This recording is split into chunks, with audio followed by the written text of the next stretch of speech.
caawa malkan markaan imiday waxaa la ii sheegay walaalo Soomaaliyeed oo imaatinkayga aan aad ugu faraxsanayn inay jiraan aad iyo aad aan anigu ugu faraxsanahay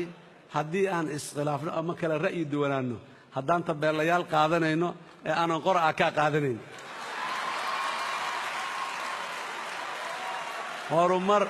horumar aan gaarnay waaye runtii ayaguna inay sidaas yeeleen aniga waa ku qadarina runtii wax xumaata iyo muxuu ahay aan u qabo ma jiro hal layga gaarsiiyo fariin waa saaxiibaday waxa ay tabanayaan inaan kala hadalnaan diyaar u nahay oo aan ka qancinno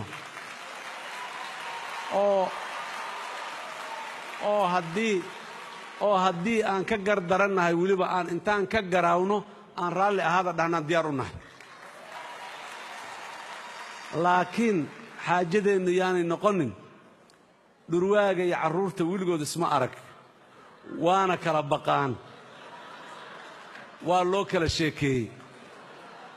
yaan dhurwaagii iyo carruurtii oo kala noqonina aan iswarsanno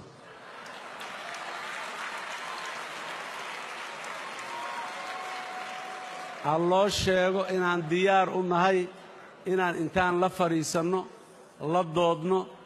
waxa jiro dhabta ahoon qabno u sheegno haddii ayaguna aan dhegaysanno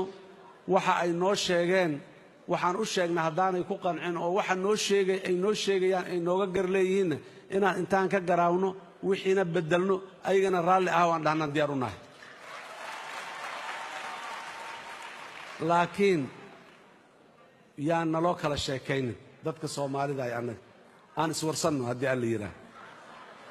alla igu salaamo waana mahadsan yihiin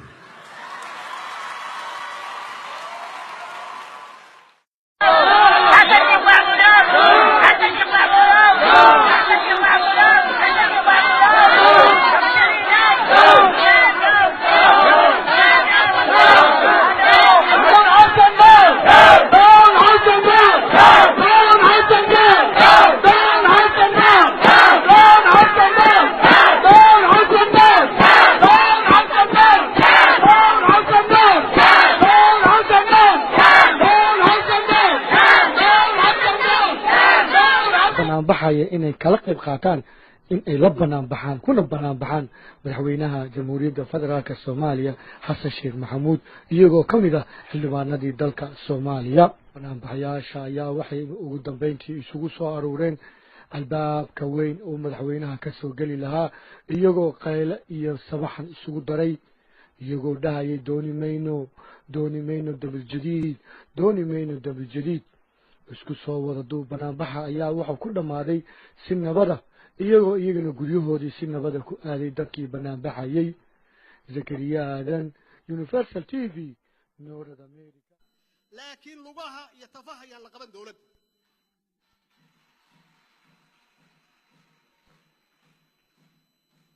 haddana tiiba socota tafihi baa la rabaa in la qabto oo 10 sano ka hor wixii bilowday hadda ay socdaan oo dib loogu noqdo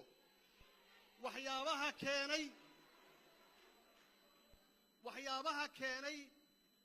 in dawladda iyo shacabka la kala fogeeyo waxa la yiri been fakatay run ma gaarto markii propaganda iyo been iyo wax aan jirin lagu celceliyo shacabkii rajadooda hoos yaa loo dhigaya waa la qalbi jabinaya sharcigi ee shacabkii ilaa been iyo propaganda iyo wax aan jirin yaa loo sheegay waxaan xaqiiqo ahayn taasa waxay keentay shacabkii iyo dawladdii in la kala fogeeyo taasa waxa keentay shacabkii in dawladdoodii ay kalsooni siin waayaan oo iyadoo dawladdii lagu dhagan yahay 4 sano ee ku dhameystay waqtigeedii iyadoo waxba qaban oo lagu dhagan yahay oo isdifaacaysa waxaad maqli doontaan kuwa badan oo facebookyada wax ku qora ama idaacada ka hadla oo yiraahdo dalkiina wuu xun yahay dalka Soomaaliya meel xun buu joogaa waa kuwii 8 sano dalka dumiyay ha dhageysanina